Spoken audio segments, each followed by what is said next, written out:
미국 캘리포니아에 있는 세계의 첫 테마파크, 쉽게 표현하면 놀이공원이죠. 디즈니랜드를 아시죠? 네, 그 디즈니랜드를 만든 월트 디즈니가 이곳을 개장하면서 이런 인사말을 했다고 합니다. 행복한 곳에 오신 여러분을 환영합니다. 디즈니랜드는 바로 여러분의 나라입니다. 디즈니랜드는 지금의 미국을 만들어낸 이상과 꿈, 그리고 힘겨운 현실들의 헌신을 바치는 곳입니다. 이곳이 세계로 향하는 즐거움과 영감의 셈이 되기를 꿈꿉니다. 라고요. 근데 실제로 정말 전 세계의 많은 어린이들이 디즈니의 만화 한두 편 이상씩은 보면서 모두 꿈을 키워왔죠. 이 월트 디즈니라는 사람은 어렸을 적에 신문팔이를 하다가 예, 이 만화의 세계에 빠졌대요. 근데 뭐 현실이라는 것이 그렇게 녹록지가 않다 보니까 이 헐리우드의 영화사로부터 굉장히 많이 퇴짜를 맞게 됐는데 결국은 우리가 아는 미키마우스로 성공을 거두면서 새로운 세계를 열게 되는 겁니다. 미키마우스가 수컷일까요? 암컷일까요? 당연히 수컷이 미니마우스가 있잖아요. 그렇죠. 네. 예, 네. 월트 디즈니가 미국 사람들에게 꿈과 희망을 주듯이 저희도 그 강연과 토크를 할 수 있는 신기원을 열까 합니다. 여러분들 삶이 지치죠? 또 끝이 안 보이는 인생에 대한 것들에 대한 새로운 희망과 도전을 주는 그런 좋은 시간, 여러분들에게 활력을 드리는 그런 시간이 되었으면 좋겠습니다. 네, 저도 그래서 월트 디즈니처럼 한번 인사를 해볼까 합니다. 생각이 바뀌는 의자에 오신 여러분 환영합니다.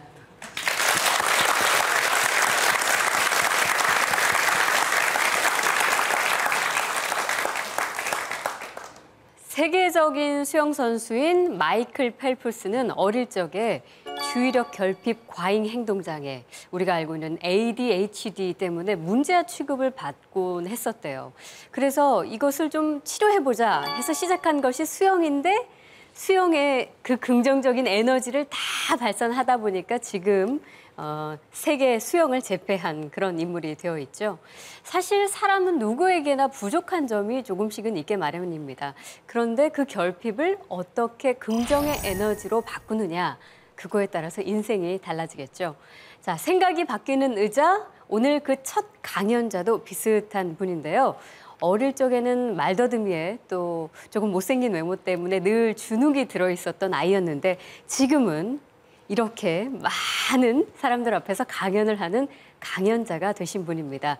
이 생각이 바뀌는 의자, 저와 함께 프로그램을 진행하는 MC이자 또 마케팅 스페셜리스트로 활동 중이신 맹명관 교수를 소개하겠습니다. 따뜻한 박수로 맞아주시죠. 나이가 50이 넘으니까 사람들이 얼굴이 다 똑같더라고요. 없는 걸 찾는 게 아니라 내가 있는데 발견이 안 되는 걸 찾기 시작했어. 왜요? 일상되니까 가슴이 안 뛰고. 그런데 일탈을 해보잖아요.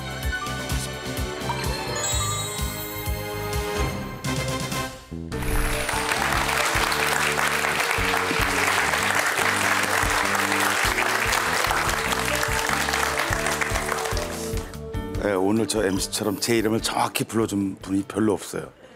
네, 이름이 맹명관입니다. 그러니까 전국에 저 하나뿐이 없어요. 저희 장모님은 명맹관으로 알고 돌아가셨어요. 이 학년이 바뀔 때마다 선생님이 제 이름을 제대로 못 불렀어요. 또 맹명관이라 끝에 관자가 붙었다고 중국집이냐고 전화 온 게 굉장히 있었어요. 배달되냐고. 그렇죠. 지금 아까 주의력 결핍 뭐 이런 거 얘기했잖아요. 사실은 제가 그걸 앓고 있었던. 네. 그 제가 이렇게 강의를 할 수 있는 건 전혀 예상치 못하는 그런 일들이었습니다.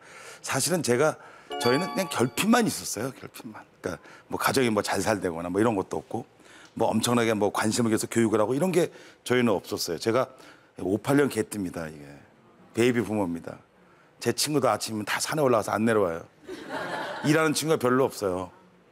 그런데 제가 25년을 강의를 했거든요. 거의 20년을 강의를 했어요. 마케팅만 20년을 강의했어요. 그러니까 이거 참 대단한 거죠. 근데 사람들은 아직도 제가 마케팅 강의하는 사람으로 몰라요. 그 제 앞에서 마케팅 강의하는 교수님 어디 계시냐고 맨날 찾아요. 그리고 이게 아닌가 봐요.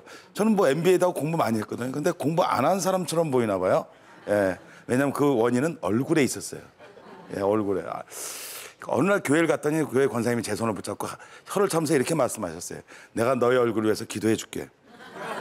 그래서 별명이 기도가 필요한 얼굴이었어요. 좀 부끄러운 얘기 할까요? 제 별명이 옥돌매였습니다. 제 친구들이.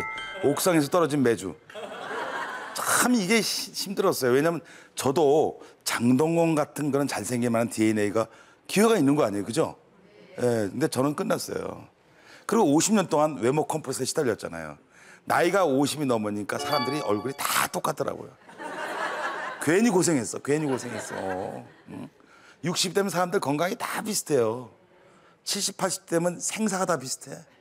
오늘은 이분이 가시고 내일은 저분이 가시고 다 비슷해. 그거 깨달으면서 제가 왜 진작 못 깨달았을까 이런 생각을 했어요. 제가 부유하게 생긴 얼굴입니까? 아니면 아주 가난한 그런 역사를 갖고 있는 얼굴입니까? 어떻게 가난한 역사를 갖고 있는 얼굴이라고요? 평범한 얼굴이요? 예. 그거 기분 좋은 얘기는 아니에요, 그건. 자, 보세요. 아니, 그렇게 살아왔어요. 그런데 제가 20년을 마케팅을 강의한다. 이건 상당히 어려운 얘기잖아요. 더군다나 여러분 보세요. 제가 25년에서 저희는 저를 보고 강사의 화석이라 그래요. 강사의 화석이라 그래요. 저랑 강의 시작한 사람들은 죽거나 다치거나 이민 가버려서 없어. 저 혼자 남았어요. 그게 경쟁력이잖아요. 그리고 저 같은 계통의 강의하는 사람들은요. 제가 좀 오늘 이렇게 잘 차려입고 나왔죠. 저는 강의할 때 이렇게 잘 차려입지 않습니다. 넥타이도 안 매고요. 거의 뭐 동네 슈퍼마켓 들다가 간 그런 차림으로 들어와서 강의를 해요. 근데 제가 느꼈던 게 뭐였냐면요. 그럼 없는 거는 정말 없는 거냐 하는 거였어, 어느 날. 그때 가만히 보니까 채워지는 것들에 대한 것들을 생각했어요. 없으면 채워줘야지. 그러니까 내가 보는 관점이 이제 다른 거예요. 관점이 다른 거예요, 내가 어떤 관점으로 보냐에 따라서 다른 거잖아요. 그래서 저는 내가 없는 걸 찾는 게 아니라 내가 있는데 발견이 안 되는 걸 찾기 시작했어요. 첫째는 말더듬이를 고쳤어야 돼요. 왜냐면 우리 동네에 또 이쁜 또 누님이 왔어요. 누님이 이사 왔는데 이 누님은 또 말을 잘해. 그럼 내가 뭘 고쳐야 돼요, 제가? 말 더듬는 걸 고쳐야 돼요. 말 더듬이는요, 기회도 안 줘요, 사람들이. 저희가 아무리 못생겼잖아요. 그런데 미팅에 가잖아요. 그럼 우린 존재감을 나타내려고 엄청 웃겨. 그다음에 여자들은 마지막 선택 누가 해? 잘생긴 놈 찾아요. 난 그걸 알아. 여자들이 아주 그냥 이기적인 걸 내가 안 되니까. 그래서 내가 깨달은 게 있어. 이 말을 고쳐야 되겠다. 그랬어요. 얼마나 피눈물 났겠어요. 저 누님한테 눈에 들라고. 이건 안 변하지. 이건 좀 하고 싶은데. 말까지 더듬어. 이건 완전 종합 세트야. 제가 참 열심히. 근데 제가 깨달은 게 하나 있어요. 어떤 걸 깨달았냐면 내 말이 빠르잖아요. 지금도 빠르잖아요. 그죠? 그런데 내가 이렇게 제스처를 하니까 이거 비언어적 커뮤니케이션이라고 그러거든요. 제스처를 하니까 말이 느려지더라고요. 딱 한 템포가 늦어져요. 그래서 천천히 이야기하기 시작했어요. 구연동 하듯이. 물론 그 누님과 나랑은 사귀는 일이 전혀 없었지만 계속 그걸 했어요. 여러분 깨달은 게 뭐냐면 그래 내가 이게 없었구나라는 거였죠. 내 안에 있었지만 내가 개발을 안 했구나라는 거예요. 여러분들 보세요. 여러분들 자녀들 엄청 관여하잖아요. 그 자녀가 여러분들의 의지만큼 잘 살아줍니까? 아니에요, 여러분들. 직업 여러분들이 관여해 안 된다니까요, 여러분들. 우리나라 보세요. 셰프 하려고 애들이 엄청 많잖아요. 텔레비 한번 들어보세요. 다 셰프야. 식당에 셰프가 없어. 다 방송국 가서. 참 미안해. 그래서 대한민국이 이미 식당으로 변했어. 이게 바로 뭐냐면 우리나라의 쏠림 현상입니다. 그럼 그 쏠림 현상에 줄을 서면 그게 경쟁력입니까? 아닙니까? 아닌 거지. 커피요. 요즘 세계적으로 가장 많은 브랜드가 뭐냐면 커피예요. 커피. 저는 시골에서 사는데 논밭 가운데서 이 커피숍이 생겼어요.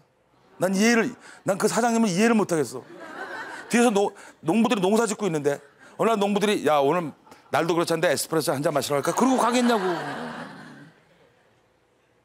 우리는요 배우면 한다고 생각하는 거예요. 자기 인생을 너무 쉽게 생각하는. 근데 첫 번째는 뭐냐면 제가 뭐라 그랬어요? 안 한 것을 발견하는 게 중요하다고 그랬잖아요. 그거는요 내가 보고 믿는 것보다는 안 보는 거 믿는 것이 더 중요합니다. 미국의 세스페어리라고 하는 사람이 있는데 이 사람이 미국을 움직이는 유명한 사람들 조사를 했어요. 그중에 40명이 나왔어요. 그 안에 힐러리도 있고 다 있었어요. 부시도 있고 다 있었어요. 이 사람들이 모범적인 사람이었을까요? 아니면 약간 문제가 있는 아동이었을까요? 모범적이었으면 제가 답을 안 냈겠죠. 문제를 안 냈겠죠. 어떤 사람이었을 것 같아요? 네, 문제가 있던 사람이에요. 그런데 뭐예요? 어느 날 누군가 멘토를 만나고요. 어느 날 어떤 상황을 만나면요. 애가 변하는 거야. 그걸 기대하셔야지. 그걸 기대하셔야지. 내가 널 낳고 뭐 미역국 먹는 애도 뭐 이러면서 꼭 성적 떨어지면 네 애비를 닮아서 그런다. 그런 얘기 하잖아요. 그거 안 되니까요. 그거는 잘 되면 자기 때문에 됐다 그러고 말이죠. 그래서 뭐예요? 그 아이의 인생은 우리가 그래서 결국 아이가 부족한 것을 채워주는 그런 부모들이 제일 좋은 교육이다. 이렇게 말씀을 드리고 싶어요. 그래서 제가 과연 그러면 우리가 어떻게 살아야 되는가 봤더니 여러분들 이 지역이 어딘지 아세요? 이 다보스라는 데입니다, 여기가. 저희가 뭐냐면 결핵요양소가 있는데 결핵요양소. 거기서 무슨 돈이 벌겠어요. 저 안에 뭐냐면 스키장 하는 거예요. 스키대회. 산이 높으니까. 근데 어느 날 1971년도에 슈밥이라고 하는 미국 하버드 교수가 와서 이런 생각을 한 거예요. 어느 날 갑자기. 어느 날 갑자기 오잖아요. 이런 생각을 한 거예요. 야, 세상에 골치 아픈 사람들 여기다 하나 모아놓고 함께 이 세상을 살아갈 수 있는 코드를 하나 만들자 이거였어요. 간단히. 그래서 뭐예요? 현직 정치인들 있죠. 그다음에 국제기관에 있는 수장들 있잖아요. 이게 골치 아프잖아요, 이 사람들이요. 뭐 아프리카도 뭘 가야 되니까. 그다음에 또 뭐예요? 관련된 사람들이 있잖아요. 뭐 중앙은행 총재 같은 사람, 돈 문제 가지고 고민하는 사람들. 이런 사람들을 다 모아서 뭐예요? 회의하는 장소를 만들었어요. 저기는 뭐가 있다 그랬어요? 저기는? 근데 저기는 교육요양소니까 뭐예요? 공기가 맑아요, 안 맑아요? 그것 때문에 한다니까요. 아, 무시하지 말라니까요. 이렇게 생긴 사람도 여기 서는 게 다 이거 기본적인 거라니까요. 똑똑하고 많이 배운 사람들이 이 세상을 끌고 간다 그러면 이건 너무 억울하잖아요, 우리. 억울하죠? 궁금한 사람분 여기 많이 계시죠? 네, 억울해요. 네. 자, 한번 보세요. 그래서 지금 보시는 것처럼 뭐냐면 세계 경제학 포럼을 만들었습니다, 이 사람이 처음에 유럽 포럼이라고 이름을 붙였다가 나중엔 월드로 바꿔버렸어요. 그래서 전 세계 유명한 사람들이 다 저기 한번 와서 연회비가 얼마라고요? 네, 숫자가 잘 안 보여요, 침침해서? 네, 13,000달러를 내고 여기 들어간다는 거죠. 저게 결핍의 에너지예요. 그러니까 우리가 물을 99도에서 1도로 올리면 물을 끓듯이 마지막 1도에 대한 걸 우리가 못 잡는 거예요. 그래서 애들이 물어보잖아요, 애들이요. 뭐라고 물어봐요? 애들이 가장 순수한 질문을 합니다. 그게 결핍 에너지 시작이에요. 엄마 왜 별이 하늘에 떠 있어? 이렇게 물어보잖아요. 어려운 거 안 물어보잖아요. 근데 엄마가 이상을 팍 찍으려. 그래서 뭐라 그러냐? 아빠한테 물어봐요. 그러잖아요. 서로 확 찍으려. 근데 대한민국 남자는 다 주거가 어디로 제한돼 있어요? 소파로 제한돼 있죠. 퇴직만 하면 소파에 누워서 이러고 누워 있죠. 뭘 들고 있어요? 마지막 하나? 리모컨 들고 있죠. 이거 놓치면 죽어. 총이야, 총. 엄청 빛의 속도로 돌리잖아요. 참 희한해요. 남자들은 연애할 때 정말 피곤하지 않잖아요. 나 피곤해요? 여러분들 데려줄 때? 막 멀리 데려다 주면서 피곤해? 안 피곤해 이러잖아요. 진짜 안 피곤했어요. 저도 마찬가지라니까요. 근데 결혼하니까 몸 상태가 갑자기 변해. 피곤해. 죽겠어. 아파트 요 앞에 산책, 나 엄청 피곤해. 그 여자들 엄청 배신감을 갖잖아요. 저 인간 완전히 바뀌었다. 아니에요, 여러분들.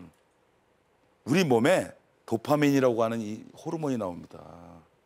사람은 영적인 동물이기 때문에 생각하면요 몸이 따라가게 돼 있어. 그러니까 좋은 생각하고요. 이게 긍정적인 생각을 갖고 관점을 바꾸면요 뭔가 일이 이루어진다는 거 우리가 알게 돼요. 이게 바로 이거. 이 다보스가 바로 여기입니다. 다보스가. 그건 뭐예요? 생각을 바꾸는 거예요. 인사이트, 통찰력. 이 통찰력으로 만들어진 겁니다. 이게. 자, 여러분 한번 보세요. 제가 한번 물어볼게요. 자, 세 가지예요. 하나는 여러분들이 선택하는 겁니다. 한번 보세요. 자, 끝에는 뭐라고 써 있어요?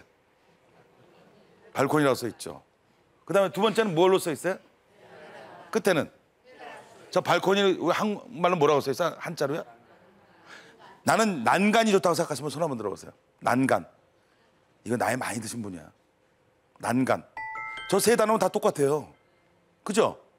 그 다음에 뭐야? 발코니 똑같다니까. 근데 젊은 애들은 뭘 좋아해? 뭐가 있는 것 같죠?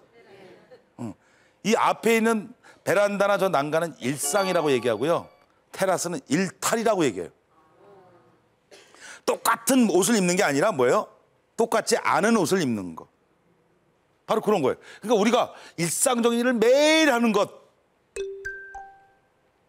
이건 정말 힘든 일입니다. 근데 아이가 일탈을 해. 탈선과 달라요.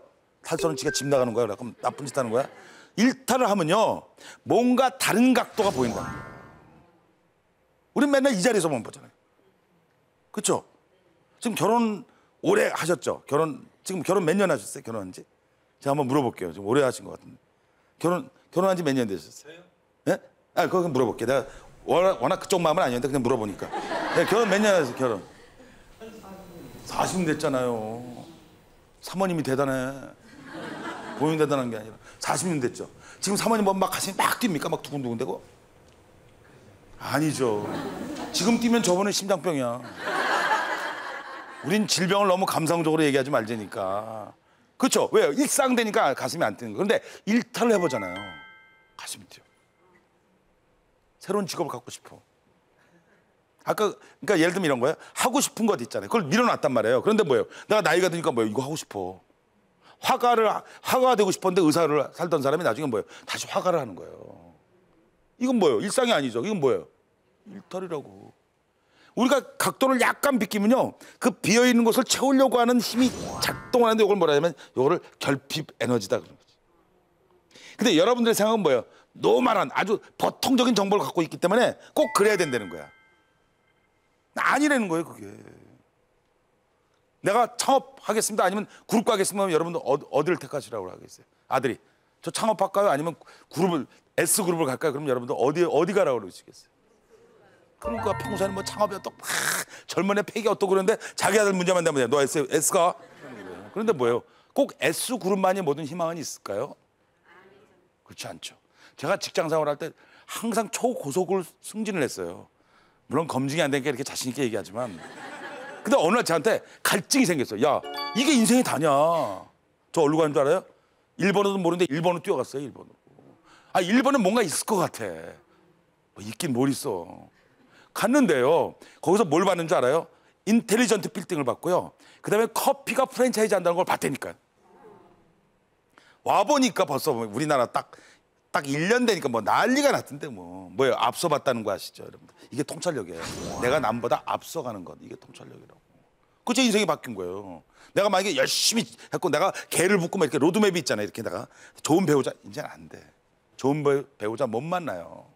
이제 나와 생각 같이 하는 것 어렵다고요. 그래서 내가 일탈하면서 너무 많은 걸 얻었어요. 자, 한번 보세요. 자, 여러분 보세요. 나이가 들면 연륜이 생기면 어떤 게 생기냐면 여러분들 다이아몬드가 좋습니까? 아니면 물이 좋습니까? 만약에 물이 좋다면 그건 정신적으로 문제가 있는 분이에요. 자, 다이아몬드 좋아하시죠? 여자들은 다이아몬드 좋아하잖아요. 싫어요? 그냥 물 한 박스 사드릴까? 그 이게 왜 그래요? 왜 그래요? 귀하니까 그렇죠, 여러분들. 여러분들 안에 저 다이아몬드 같은 게 없어요? 물만 있어요? 아, 근데 물어보는 거야. 아, 그때 연애할 때 여러분 보세요. 막 다이아몬드가 보였잖아요, 연애할 때. 막 눈 보니까 막 호수 같잖아, 막 그냥. 빠져 죽을 것 같잖아, 그냥 막. 무슨 빠져주고 죽기는 잘못 본 거지. 그러잖아요, 여러분들. 그죠? 그거예요. 막 강도 같잖아. 막 내 말 막 훔쳐간 것 같은 막 가슴이 뛰고. 살다 보니까 뭐예요? 다 뻥이잖아. 보세요. 그런데 여러분들 보세요. 다이아몬드를 본다는 거예요, 다이아몬드를. 자, 이런 거 우리가 보셔야 되잖아요. 자, 보세요. 보세요. 수박이 맨날 동그래야 돼요? 아, 네모날 수도 있지. 세모날 수도 있고. 이런 거예요, 여러분들. 이런 거 여러분들 보셔야 돼. 자, 그다음에 보세요. 삐삐가 있었는데 뭐예요? 나중에 스마트폰까지 오잖아요. 이건 뭐예요? 그런 거예요. 엘리베이터에 거울이 있어요. 왜 거울이 있어요? 엘리베이터 속도 모르게 하려고 거울 붙여놓은 거야. 그러니까 뭐예요? 우리가 꼭 이성적이고 계산적인 것이 아니라 미처 생각하지 못했던 것들을 채워가는 과정들이 바로 결핍 에너지라는 겁니다. 오늘 여러분들 뭐 부족한 거 계세요? 채우시면 돼요. 응? 여러분 남편 때문에 힘들어요? 바꾸는 게 아니라 채우면 돼. 사랑으로 채우시라고. 사랑으로 채우세요. 그래서 우리가 뭐예요? 또 다른 계획을 할 수 있는 여러분들. 그래서 결핍 에너지로 여러분들 삶이 메이저로 바뀌는 거예요. 메이저라는 게 뭐 돈 많고 이런 것도 있지만 뭐예요? 내가 주도하는, 내가 주도적인 인생을 살 수 있는 여러분들 인생이 되면 주인이 되는 인생. 그럼 여러분들이 반드시 그런 곳에서 여러분들 결핍 에너지를 통해서 여러분들 혜택을 받는 그런 여러분들이 되시기 바랍니다. 이제 제 강의 마치겠습니다.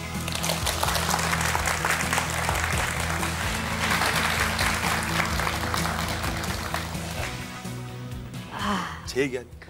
아, 정말 잘 들었어요. 네. 저는 진짜 교수님 보면서 한 3번 놀랐는데요. 네. 처음 이제 방송 이제 시작하기 전에 인사 나누려고 뵀을 때 네. 덩치에 한 번 놀랬고요. 미안했어요. 아, 뭐 미안하실 것까지는 없는데 그때는 글쎄 아직 이제 잘 모르니까 그렇죠. 그게 좀 내외하시나? 뭐 약간 그런 그런 게 생각했는데 있어요. 네. 무대에 가시니까 와, 긍정적인 그 에너지가 뭐 엄청나더라고요. 그랬죠? 네. 그래서 그렇게 3번 직업이니까. 놀랐습니다. 예. 아, 정말. 아, 근데 저는 그 얘기 중에 왜 일상과 일탈 네네. 얘기를 하시면서 네. 일상 속에서는 새로운 걸 발견하기가 어렵고 어렵죠. 또 생각을 바꾸기도 어려운데 네. 그 되게 그 아주 그 사소한 차이 같지만 일탈을 통해서 그렇죠. 예, 뭔가가 발견되기도 예, 하잖아요. 예, 예. 그래서 궁금했던 점은 교수님이 하셨던 일탈 중에 아, 이런 일탈은 좀 해봐야 된다고 추천할 만한 거 혹시 있으세요? 아 그래요? 저는 고소점을 많이 하거든요. 고서점. 예. 예. 사실은 새 책보다는 옛날 책이 많아요. 그 역사를 공부하게 되고 네. 그래서 자주 그런 곳을 가게 되고 그다음에 사람들이 옛날 사람을 많이 만나요. 네. 예, 요즘 사람들은 저를 상대 안 해주기 때문에 옛날 사람을 많이 그래서? 만나는데 옛날 추억을 같이 공유하면서 예. 함께 성장을 느끼는 것 이게 일탈 같아요. 그래요. 그 젊은 사람들에게도 해당되는 얘기인가요? 그렇죠. 젊은 사람도 마찬가지죠. 왜냐하면 네. 그러니까 너무 요즘 젊은 사람들은 일상적이고 동일해. 그래서 그건 아니다는 거죠. 네. 그래요. 자기한테 없는 것을 자꾸 탓하지만 말고 혹시 내가 발견하지 못한, 발견되지 않은 것을 발견하는 거. 그렇죠. 그 부분에 방점을 찍으셨는데 예, 예, 예. 그러니까 사실 쉽지는 않아요. 쉽지 그래서 않죠. 왜 저도 그랬던 것 같아요. 내가 잘하는 게 뭐지? 근데 내가 모르고 있는 거 혹시 누가 발견해주면 정말 좋겠다. 그런 생각들을 가끔 하곤 하는데 어떻게 발견을 하신 거예요? 아니면 스스로 그거를 알아내신 거예요? 제가 그런 곳에 귀를 기울입니다. 보통 우리가 들을 귀가 있는 사람 들으라 그러잖아요. 네. 그래서 그런 것들을 일상적으로 흘러가는 것을 제가 잡죠. 그래서 이걸 보석을 만들게 됐다는 생각을 하죠. 네. 그러니까 해 아래 세워놓은 곳은 없기 때문에 그런 것들을 발견하는 눈을 좀 가지고 있습니다. 네. 처음부터요? 처음부터는 아니었죠. 그러니까 메이저가 아니었기 때문에 메이저의 세계를 볼 수 있었던 것 같아요. 제가 생각해도 말을 너무 멋있게 하는 것 같아요. 메이저가 아니에요. 그러니까 결국은 결핍이 지금 그 그렇습니다. 긍정의 저런 에너지로 그럼요. 변화시키는 네. 거잖아요. 그렇습니다. 예, 예. 그렇군요. 이건 좀 다른 얘기지만 아까 설명 직접 하셨지만 네. 원래 그 강연 다니실 때는 이렇게 양복 차림 아니시라면서요? 아니죠. 네. 네, 그래서 동네 슈퍼마켓 가시듯이 가신다면서요? 뭐 티셔츠도 입고 하고요. 그 뭐 강의할 때도 되게 불손하게 좀 강의를 좀 하는 것 같아요. 근데 뭐 특별히 그런 이유가 있으세요? 의상을 좀 자유롭게 하시는 이유가? 아니 저는 이제 철학이 생긴 대로 산다는 거거든요. 그리고 이제 좀 뭐랄까 거칠고 좀 강의가 이렇게 좀 지르는 강의예요. 네. 네, 그래서 네. 그러다 보니까 막 넥타이를 메고 정중하는 것도 이게 언밸런스가 되는 것 같아서 그래서 그냥 생긴 대로 사는 거로. 근데 사람들이 너무 좋아해요. 아니 굉장히 더 편하게 느껴주시는 것 같더라고요. 네, 사람들이 예. 눌림에 대해서 엄청 좋아하고요. 눌리며 좀 억압과 눌림에 정상적이지 대해서. 않지만 네, 좋아합니다. 네. 사실 그 결핍 이야기를 할 때는 누구나 한 가지 이상씩을 가지고 있잖아요. 그렇죠. 그거를 용기 있게 말을 하는 사람이 있고 또 인정하는 사람이 있고 또 그렇지 않은 사람이 그렇죠. 있는데 네. 사실 그렇죠. 저한테도 거의 결핍이 많이 있어요. 뭐 근데 제가 보기엔 없는 것 같아요. 아니에요, 아니에요. 저는 처음에 만났을 때 어떻게 같은 인간이 얼굴 평수가 이렇게 다를 수 있을까? 난 너무 좀 우리 어머니 미워했어요. 아유, 왜 그러세요? 근데 진짜 결핍이 없을 거로 저는 생각해요. 아니 저도 여러 가지 결핍이 있는데 네네. 그냥 글쎄 지금 앉아 있어서 다행입니다. 네. 근데 저는 글쎄 작다고 표현하지 않을게요. 아담한 키를 가지고 있습니다. 네, 그래서 그 결핍을 뭘로 채우냐면 참 세상 좋아졌죠. 이 힐로 채우고 있어요. 그리고 네. 뭐 근데 그런 것뿐만 아니라 이렇게 속으로 터놓을 순 없지만 나만이 가지고 있는 결핍 인정하기까지 굉장히 쉽지 힘든 않죠. 시간들 많잖아요. 그럼요. 어떻게 그 제가 지금 힘든 얼굴 시간을 이렇게 보내신 얘기했지만 거예요? 예. 미팅 갈 때는 항상 제가 우선순위를 빠졌어요. 제가 가면 완전히 저는 그 당시 소위 말하는 저는 폭탄이었거든요. 이 폭탄들 제거하는 또 이 전문반이 있어갖고 그래서 제가 항상 밀리고 또 미팅하러 가면 여자들 표정이 이 표정이었어요. 이걸 늘 보는 그 마음을 아세요, 여러분들이? 몰라요, 아무도. 그래서 되게 힘들었어요. 그래요. 그 결핍을 사실 어떻게 채워가느냐 이게 이제 되게 중요한 문제인데. 근데 이게 둘 중에 하나예요. 네. 좌절하느냐 아니면 긍정적으로 보느냐. 네. 그건 내가 결정해야 돼. 좌절도 많이 했어요. 근데 좌절하면서도 뭔가 희망은 있겠지 하는 그런 생각들을 가졌고요. 네. 관점은 오히려 그러니까 오래 기억하는 거예요. 제 이름이 맹명관이잖아요. 네. 절대로 잊어먹잖아요. 잊어먹으면 건 두뇌에 문제가 있는 거예요. 사실 저 여러 번 연습했어요.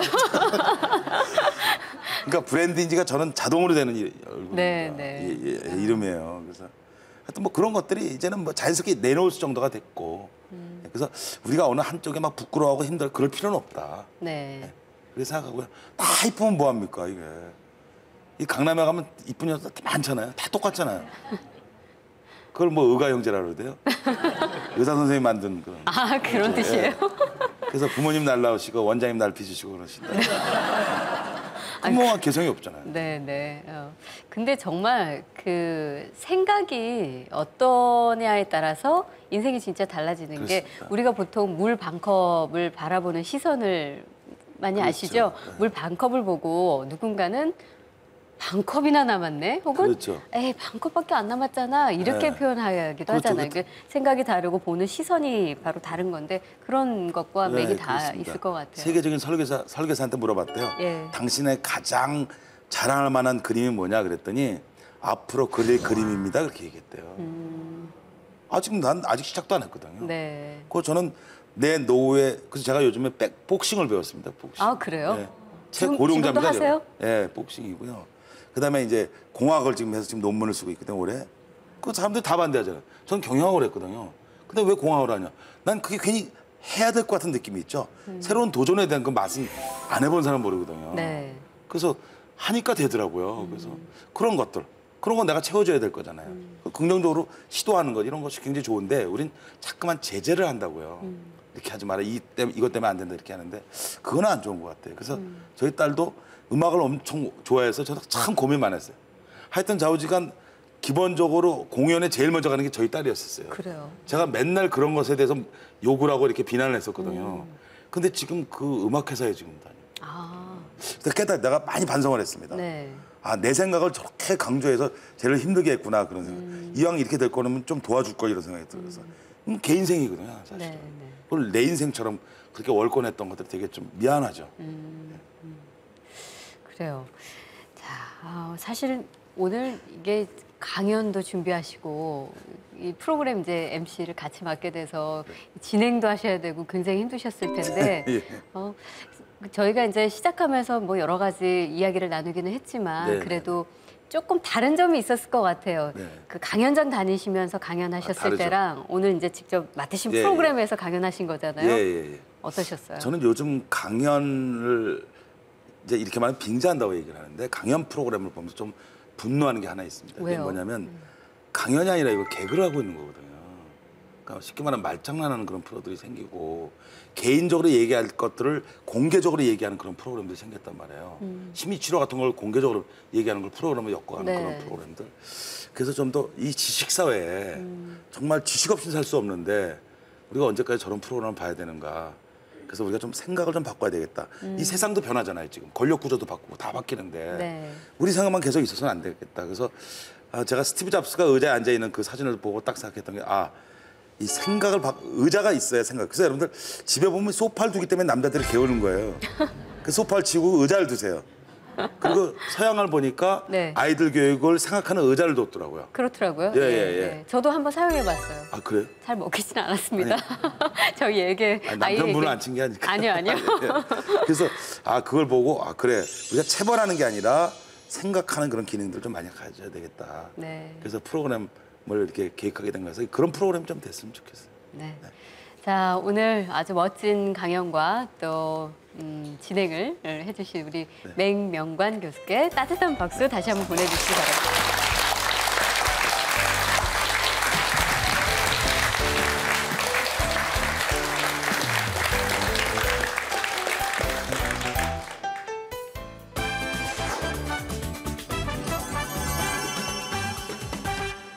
한 기업의 대표 하면 여러분들은 어떤 이미지가 떠오르세요? 저는 그냥 좀 어렵고 일단 조직 체계 안에서 가장 위에 있는 사람이다 보니까 좀 그렇죠. 어렵고 좀 무겁고 그렇습니다. 뭔가 거리감이 있고 좀 그렇게 저같이 생긴 사람들. 그렇게 느껴지잖아요. 네, 그렇죠. 근데 뭐 네. 그렇지 않은 분들도 계시겠죠. 있죠. 네. 저희가 소개하는 이분은 직원들이 그렇게 관심이 많으신 분이에요. 그래서 경상도 사투리도 쓰시는데 막 사회생활의 기본적인 거 뭐 이런 거 있죠. 비즈니스의 본질. 사실 직원들이 그거 별로 원하는 것 같지는 않은데 뭐 인생에 대한 다양한 철학 이런 것들을 이 글로 써서 전하는 그런 대표가 있다고 합니다. 네. 직장 상사라기보다는 사회생활의 선배 혹은 인생 선배로서 늘 더 가깝게 다가가고 싶다는 딜로이트 컨설팅의 김경준 대표를 소개하겠습니다. 큰 박수로 맞아주시죠. 사람은 빵만으로 살 수 없지만 빵 없이는 절대로 살 수 없다는 것을 알아야 됩니다. 절박한 이해관계를 가질수록 정확하게 그 상황을 파악하고 있게 마련해야 되는 것이. 너희들이 잘하는 것을 진정으로 원하는 것을 열심히 해라. 그러면 성공할 수 있다. 저는 결코 동의하지 않습니다. 왜?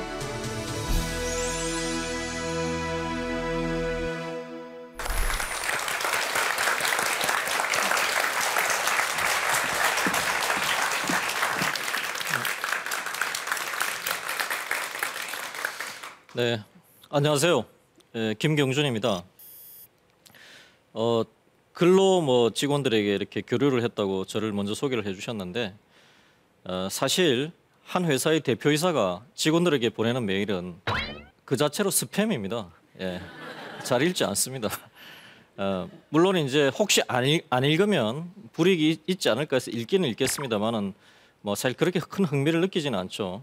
하지만 저는 저 나름대로 제 나름대로 직장 생활을 또 해오면서 제가 겪은 여러 가지 부분들, 그런 부분들을 조금 편하게 전달하고 싶어서 요즘 말로 하면 이제 소통의 이야기죠. 그리고 제가 또 조금 잘하는 것, 결국 사람들은 자기가 잘하는 걸로 소통하기 마련입니다.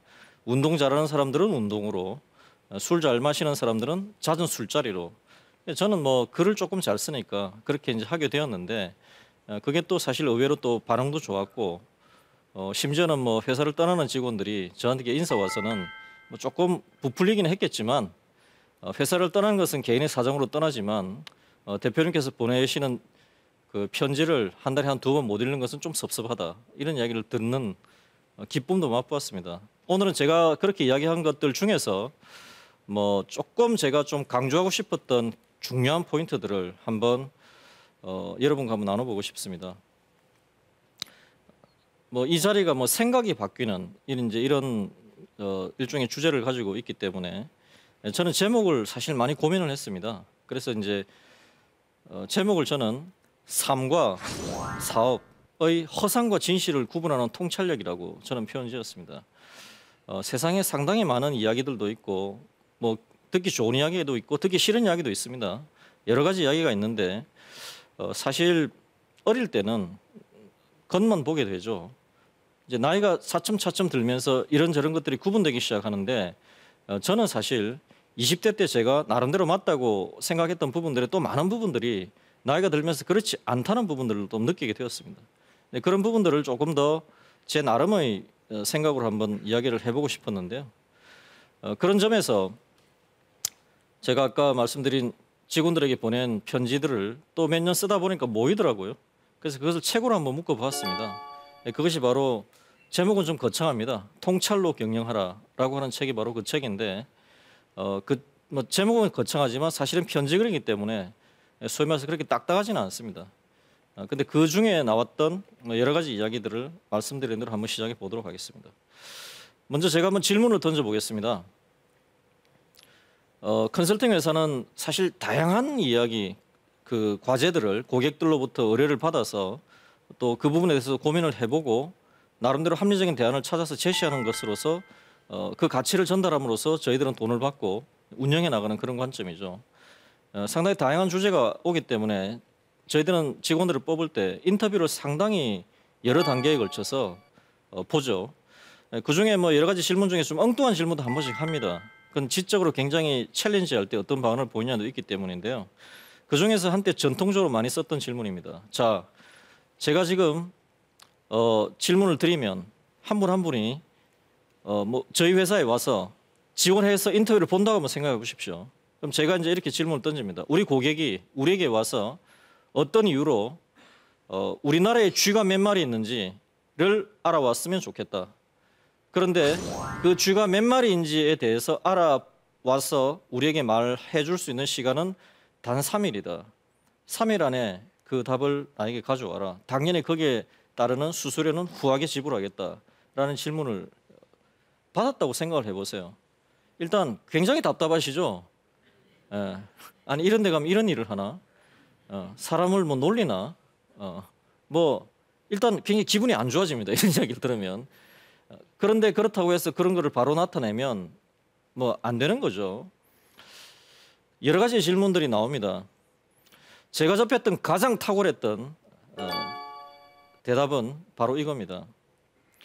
우리나라에서 가장 큰 쥐약회사를 찾아가겠다. 그리고 그 쥐약회사가 상정하고 있는 쥐마리 수를 적어오겠다. 근데 그 마리수만 내기에는 조금 빈약하면 그 마리수를 내기 위한 그 쥐약회사의 논리 구조를 가지고 와서 뭐 컨설팅 회사니까 좀 멋있게 포장해서 갖다 주겠다. 탁월하지 않습니까? 탁월하지 않습니까? 저는 여기서 어떤 것을 한번 생각해 볼 수 있느냐면요. 이 세상에 수없이 많은 입장과 주장과 논리들이 있습니다. 그리고 그 입장과 주장과 논리들을 다 하나하나 누가 맞고 그런지에 대해서 사실 내가 어떤 개인이 판단할 수 있는 정보와 지식은 극히 부족합니다. 어제도 신문에 무엇인가 이야기가 나왔고 오늘도 나왔고 내일도 나올 것입니다만은 이렇게 보면 저런 것 같고 저렇게 보면 저런 것 같습니다. 그런데 그렇게 수없이 많은 이슈와 이야기들 중에서 그 문제에 대해서 가장 정확하게 알고 있는 사람은 누구인가? 그것은 바로 그 문제로 인해서 먹고 사는 사람입니다. 그 문제로 인해서 먹고 사는 사람이 가장 고민하게 되어 있습니다.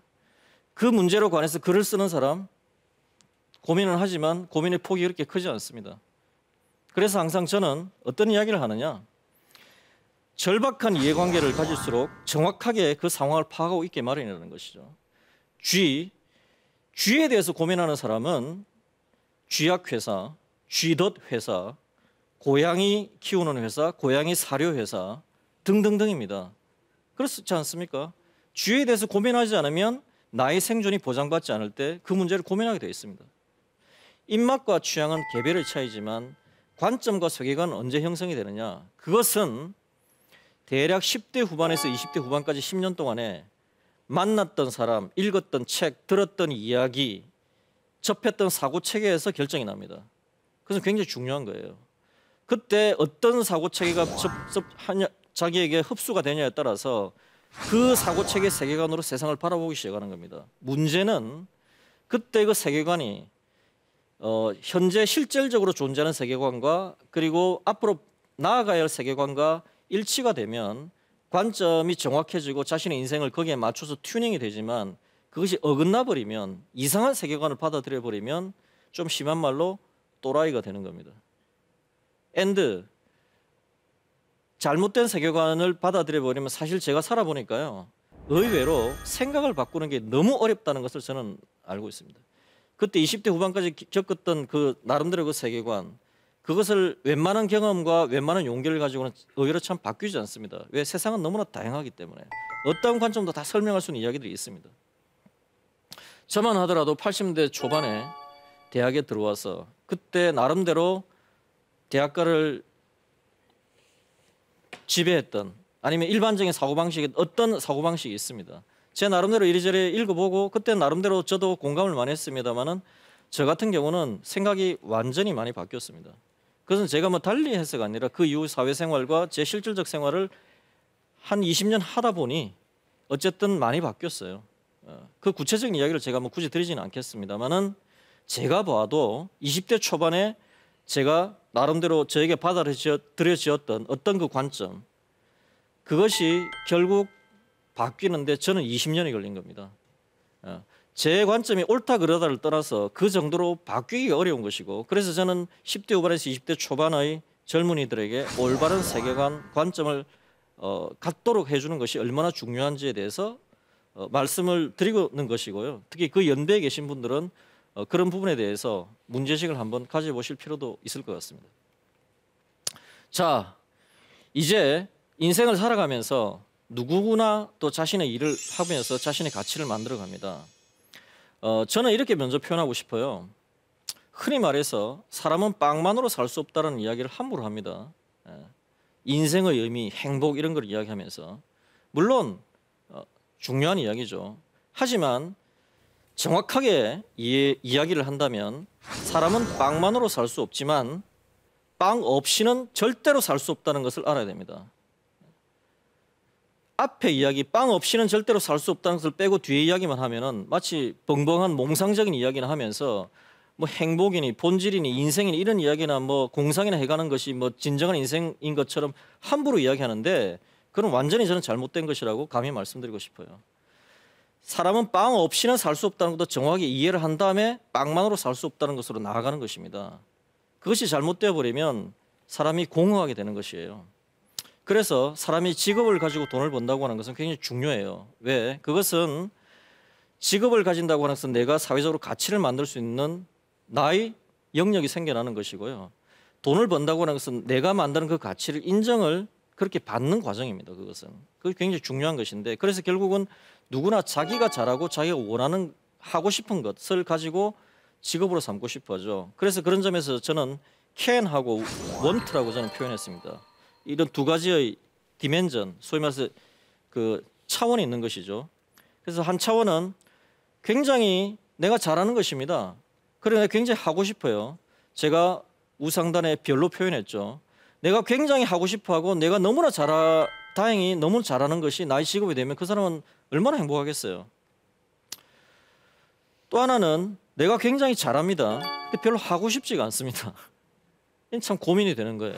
또 하나는 정말로 내가 하고 싶어요. 근데 별로 내가 해보니까 잘하지를 못해요. 이것도 참 고민이에요. 내가 잘하지도 못하고 하고 싶지도 않은 것은 어차피 고려 대상이 아니기 때문에 논외로 하겠습니다. 자, 그런데 여기서 이제 특히 젊은이들에게 내가 하고 싶은 이야기가 있습니다. 20대, 30대들에게 하고 싶다 그리고 원한다. 이것이 대부분은 미스매치예요. 잘 몰라요. 그리고 내가 정말로 원하는 것이 무엇인지를 아는 데만도 제가 보기에는 30대 초중반은 되어야 알 수 있습니다. 함부로 고등학생, 대학생들한테 너희들이 잘하는 것을 진정으로 원하는 것을 열심히 해라. 그러면 성공할 수 있다. 저는 결코 동의하지 않습니다. 왜? 그 나이에는 경험의 폭이 너무 적어서 내가 뭘 잘하고 있는지 내가 뭘 원하고 있는지 사실 정확히 몰라요. 예. 그래서 일단 물론 이제 내가 정말 원하는 것이 있고 잘하는 것이 있다는 것을 일찍 알 수도 있죠. 하지만 그것은 일반적으로 굉장히 특수한 경우입니다. 그런데 중요한 것은 이것이죠. 내가 잘할 수 있는 것과 내가 원하는 것을 너무 성급하게 생각할 것이 아니라 한 30대 초반까지 혹은 30대 후반까지도 모색하는 과정에 있는 것입니다. 여러 가지 경험을 하면서. 그러면서 내가 나의 그 영역들을 찾아나가는 과정, 그것이 모색해 나가는 그 동태적인 과정, 경로를 찾아가는 과정, 그 찾아가는 경로, 그것이 바로 제가 보기에는 30대 초반까지의 삶이다. 일반적으로는 더 일찍 찾으면 좋겠죠. 자, 마지막으로 이야기만 한번 하면서 끝내겠습니다. 이제 수도원과 교도소의 공통점과 차이점인데요.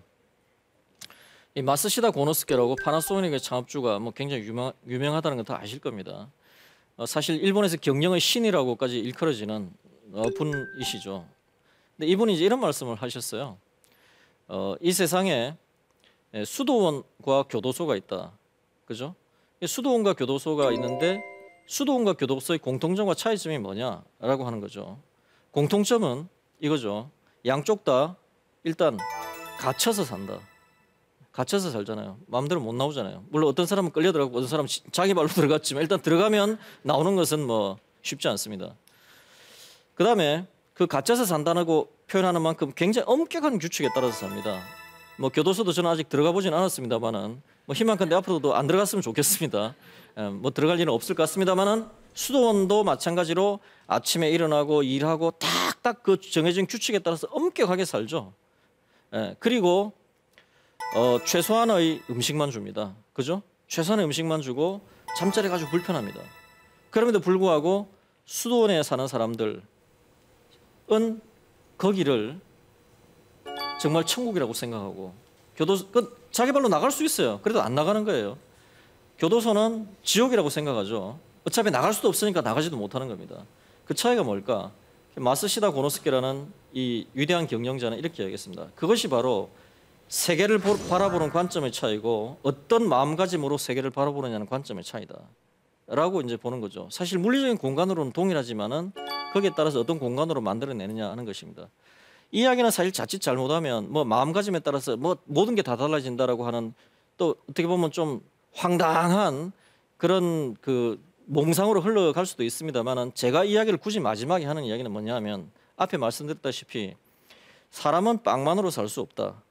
하지만 사람은 빵 없이도 결코 살 수 없다는 것을 알아야 한다는 점에서 사람은 결국 사람을 가장 자부심 있게 만드는 것은 자신이 최소한 먹고 살 수 있는 물적 토대를 자신이 만드는 것입니다. 거기에서 진정한 자부심이 출발되는 것인데 그것만으로는 부족하죠. 플러스 그 다른 가치를 지향하는 것이 맞는데 제가 말씀드린 그 선후와 그 밸런스 그것이 중요하다라고 하는 것을 제가 말씀드리고 싶습니다. 이것으로 제 말씀을 마치겠습니다. 감사합니다.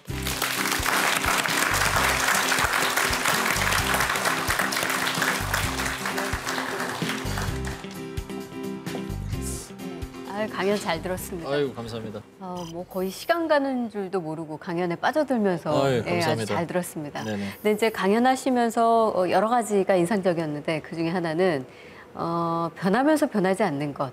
예, 그 이야기는 그러니까 변하지 않는 건 사실 본질에 관한 건데 그렇죠. 그것을 보려면 통찰력이 있어야 되는 거잖아요. 근데 그렇죠. 대표님께서 생각하는 통찰력이라는 것은 과연 뭘까요? 통찰이라고 하는 게 바로 그거죠. 눈에 보이는 것, 표면으로 눈에 보이는 것인데 그 이면이 있다는 거죠, 항상. 그것은 뭐 아주 쉽습니다. 사실 과일 장사가 과일 잘 파시는 분이 수박 겉만 보고는 잘 모르는데 소리 좀 들어보고 들어보면 대충 알잖아요. 네. 이 과일이 이 수박이 맛있을 것 같고 어떻고 저떻고. 그러니까 소위 말해서 뭐 아주 단순하게 이야기하면 겉으로 드러나는 것 그리고 이것이라고 주장하는 것 그 이면에 있는 걸 볼 수 있으면 통찰인데 저는 이렇게 표현하죠. 세상 사례가 다 이제 인과관계로 이루어져 있잖아요. 그런데 이제 소위 바둑을 둘 때 하수는 두세 수 앞을 내다보죠. 근데 고수는 뭐 5수, 6수, 프로 기사는 10수 앞을 내다보면서 바둑을 두는 것이죠. 네. 근데 세상을 살아가면서도 이제 이 통찰을 한다고 하는 것은 눈에 보이는 인간관계. 뭐 그거는 뭐 사실 뭐 한 20살만 넘어가도 보는 것이라면 경험을 제대로 하고 연륜이 제대로 좀 쌓이면 어떤 사안에 대해서 그 인간관계를 좀 더 많은 단계까지 깊이 있게 보는 것. 네. 그리고 어떤 표면적으로 내건 어떤 논리나 어떤 주장, 그럴듯한 이야기에 현혹되지 않는 것. 그것이 바로 통찰이라고 저는 생각합니다. 경영자가 네. 통찰에 대한 문제가 있을 땐 사실 의사 결정력에 대한 문제도 맞습니다. 사실 있습니다. 예, 그게 더 위험한 거죠. 예, 예. 그 이나모리 가족이라고 일본의 유명한 교세라 회장이 맞습니다. 예. 통찰에 대한 얘기를 한번 한 적이 있어요.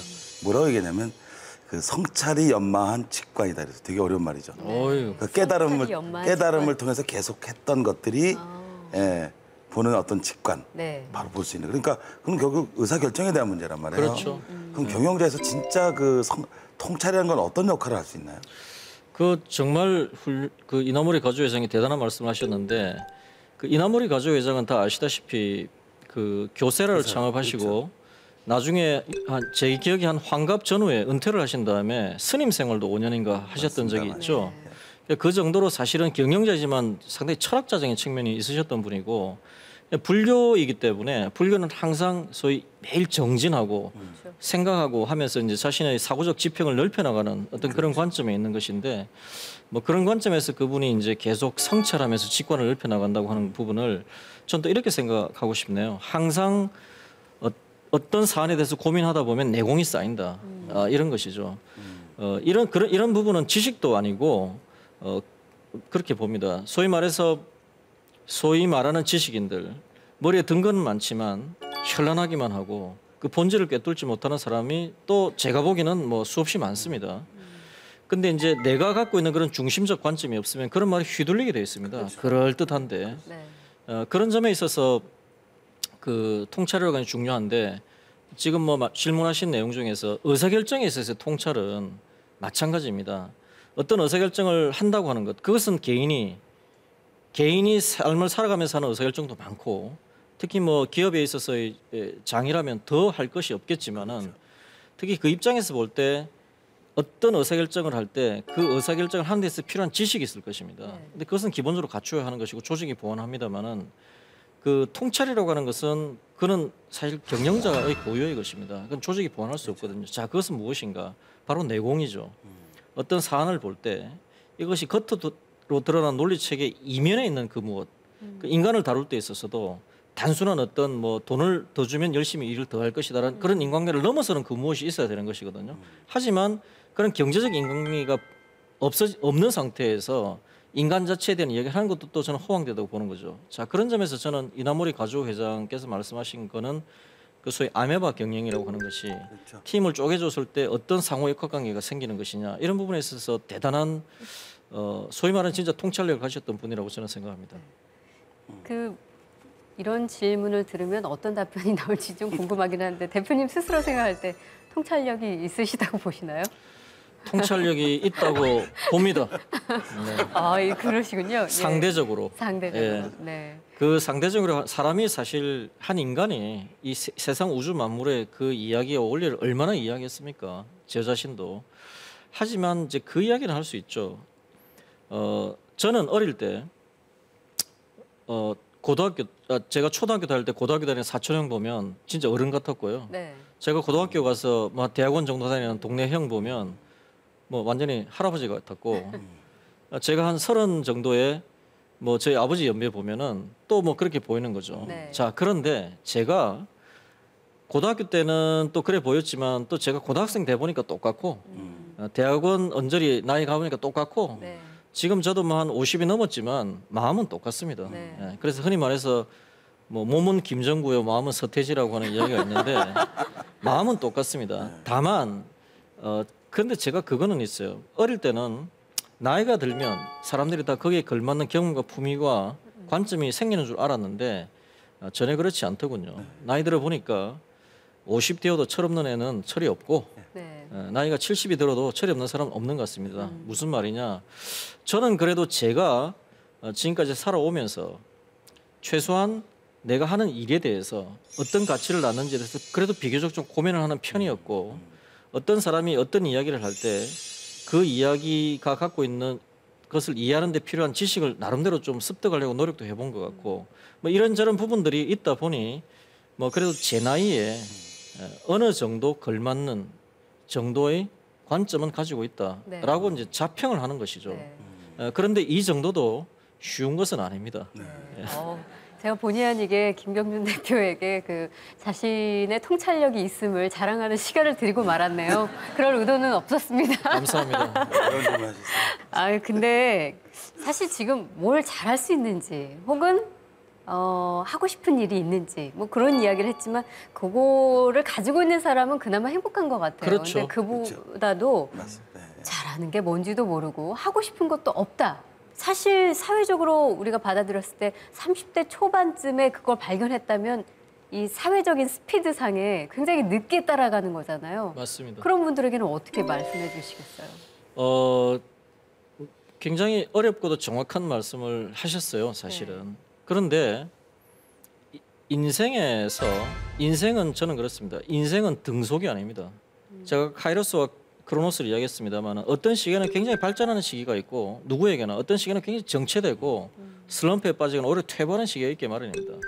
근데 이제 그건 누구에게나 어쩔 수 없어요. 하지만 인생의 너무 많은 부분을 오랫동안 퇴보를 해버리면 남는 것이 없는 것이죠. 근데 또 그렇다고 해서 항상 시속 100km, 150km 달려갈 수 없는 것도 인생이에요. 네. 그리고 자기는 달려가고 싶어도 또 기복은 만들어지는 게 인생인 거죠.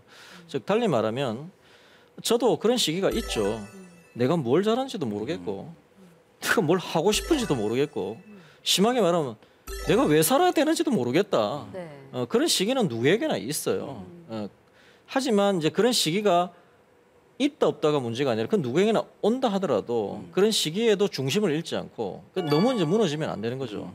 하지만은 항상 그래도 기본적인 그 호기심을 유지하고 그리고 그런 부분에서 고민을 하는 사람과 나는 아무리 생각해도 할 줄 아는 것도 없고 하고 싶은 것도 없고 나에게 주어진 것도 없고 내가 가진 것도 없으라고 완전히 그냥 포기를 해버리는 것은 완전히 다르죠.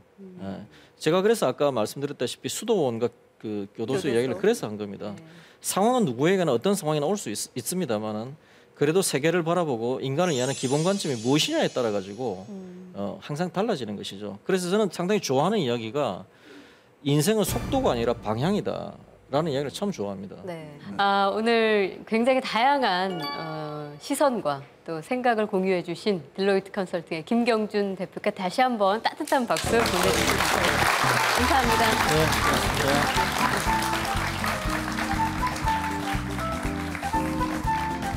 네, 똑같은 세상도 어떻게 생각하느냐에 따라서 천국이 되기도 하고 또 지옥이 되기도 합니다. 생각을 바꾸고 또 그 생각이 더 풍요로워진다면 삶도 달라질 거라는 그런 생각이 드네요. 자, 생각이 바뀌는 의자 생바위에서 앞으로 여러분과 그런 좋은 생각들 함께 나누고 공감하는 시간으로 만들어 나가겠습니다. 저희는 다음 주 이 시간에 다시 찾아뵙겠습니다. 고맙습니다. 감사합니다.